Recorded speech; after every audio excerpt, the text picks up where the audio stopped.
Does Pomodoro still work? It's one of the oldest study techniques on StudyTube, and to be honest, it really made me think.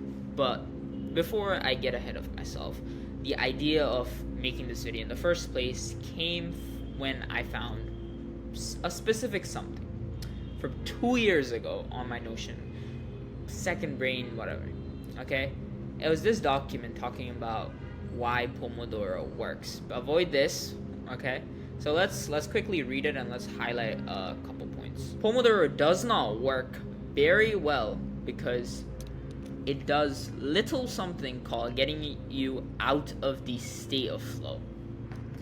Normally you're working and sometimes you have those moments where you get in the zone or in the flow of things and your work feels effortless and everything you're doing goes around like a breeze, and you get in the zone and you're doing something that matches the same skill level, and when the task is too hard, you lose attention, and when the task is too easy, you lose attention again because it's boring. But when you get in the flow of things, everything seems easy and effortless. The Pomodoro method is normally you are studying, and right when you're about to get in the zone, you break. And yes, the break could motivate you, but guess what? When you get in the flow of things are much easier, and it's much more motivating. And the flow state, unless, blah, blah, blah. And this is a 200-word essay on why Pomodoro is useless. So when I discovered this doc that I wrote 2 years ago, by the way, I wrote this way before. I think I wrote this an year ago, before the 2 years reason, because I sent this as a message to one of my friends on Discord.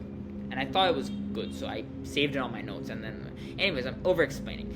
But this whole thing made me think, okay, Pomodoro, does it still work? Like, I've made some fair points, but like, what's my hypothesis now?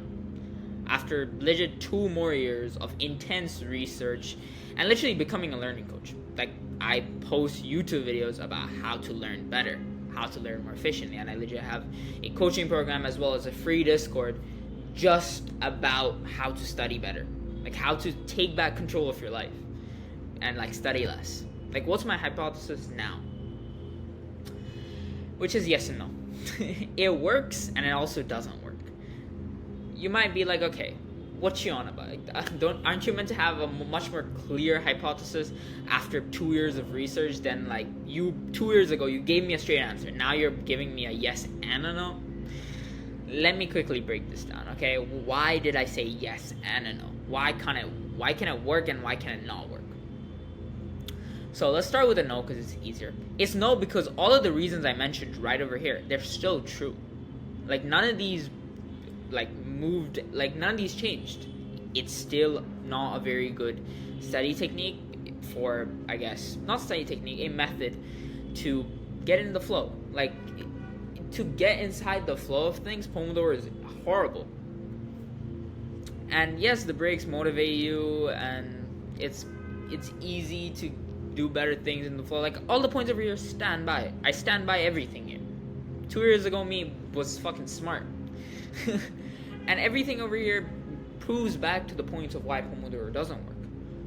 But the yes is because of some other reasons, which I sort of discovered now. I mean, it's just in my knowledge, which is it's okay if you're not able to struggle. Like, if you're already struggling with focus, it's okay to study for short periods of time. But you have to remember that it's a short-run game, not a long-run one. And that's my hypothesis on does Pomodoro still work. With all that said, join my free Discord, watch more of my videos. Bye-bye.